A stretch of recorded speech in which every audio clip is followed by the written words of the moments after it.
বান্দার সব আশাগুলা পূর্ণ করে নিলাম, সব আশাগুলা পূর্ণ করে দিলাম। জোরে জোরে বলুন সুবহানাল্লাহ, আল্লাহু আকবার, লিল্লাহি তাকবীর, আল্লাহু আকবার, নারায়ে তাকবীর, আল্লাহু আকবার, নারায়ে তাকবীর, আল্লাহু আকবার, লিল্লাহি তাকবীর।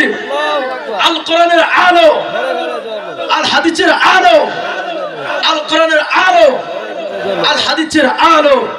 আলহামদুলিল্লাহ ভাই দোস্ত বুজুর্গ, আল্লাহ পাক রব্বে কারীম মায়ের গর্ভে 10 মাস 10 দিন আমাকে আপনাকে রেখে দিয়েছেন।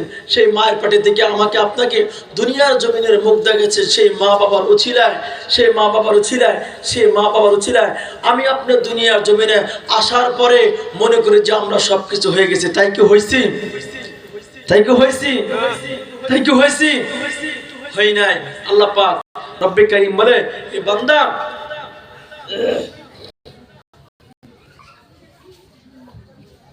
হে বান্দা বসেন, খারাপ দেখা যাক, বসেন বসেন। হে বান্দা, আদম থেকে নিয়ে এই পর্যন্ত নবী করিম সাল্লাল্লাহু আলাইহি ওয়াসাল্লাম পর্যন্ত, এই পর্যন্ত শেষ নয়, আমি যতগুলা মানুষ সৃষ্টি করব ততগুলা মানুষ আমি দুনিয়ার